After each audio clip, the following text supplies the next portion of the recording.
अपने सब सुनि रहल छी प्रकाश मिश्रा पुष्पा के स्वर में नचारी लगनी, जाहि गीतक बोल अछि सुनियो अरजिया दानी, नोरे झोरे हम कानी। एहि गीतक रचनाकार छथि मणिकांत झा जी दरभंगा सँ। आओ पुष्पमाल्यम संगीतक शानदार दर्द भरल गीत सुनी। सुनियो अरजिया दानी, नोरे झोरे हम कानी। सुनियो अरजिया दानी, नोरे झोरे हम कानी। किया हो शंकर कहिया दरस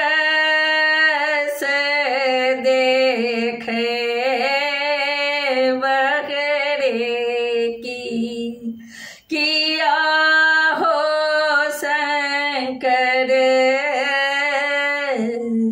कहिया दरस देखे बहरे की।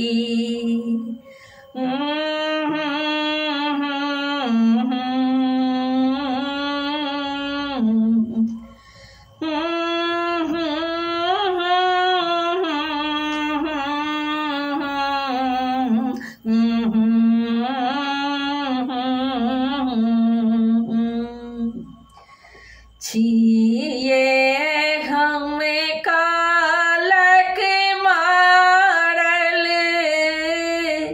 के ने छी फटकारल। छिए हम कालक मारल, के ने छी फटकारल।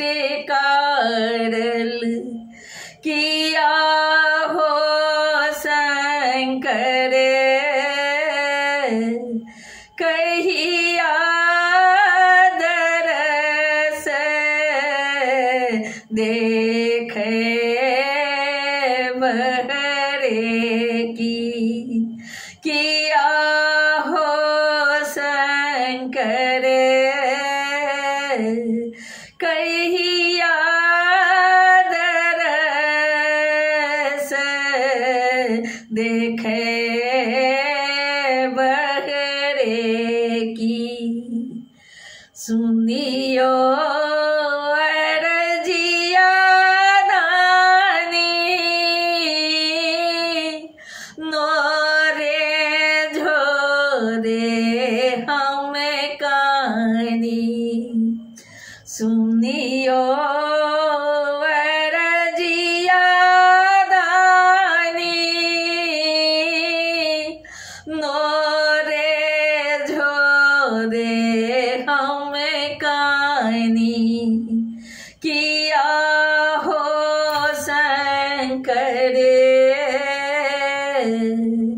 कहिया दरस देखे बहरे की। किया हो शंकर कहिया दरस देखे बहरे की।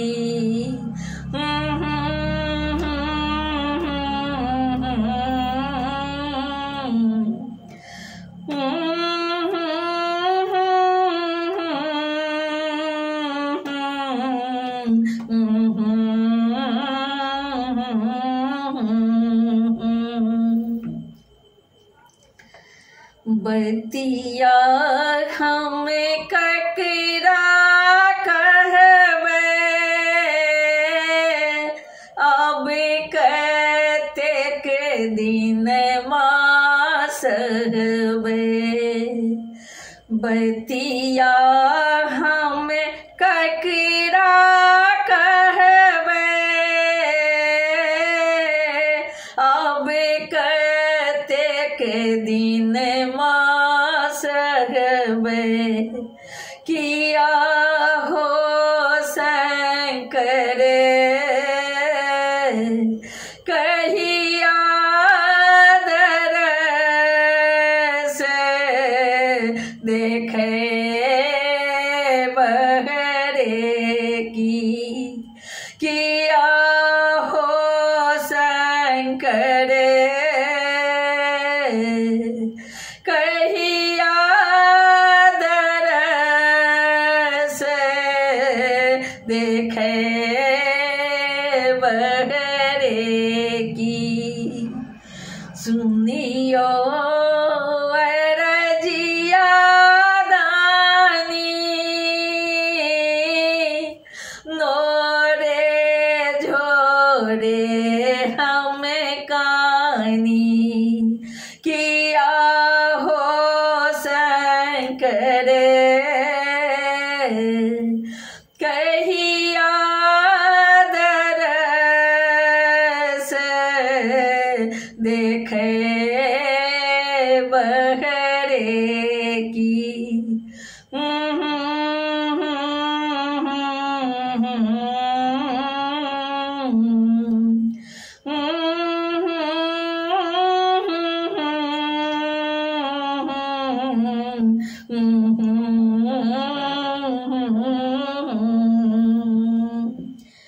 सुधिलिया ढरदानी,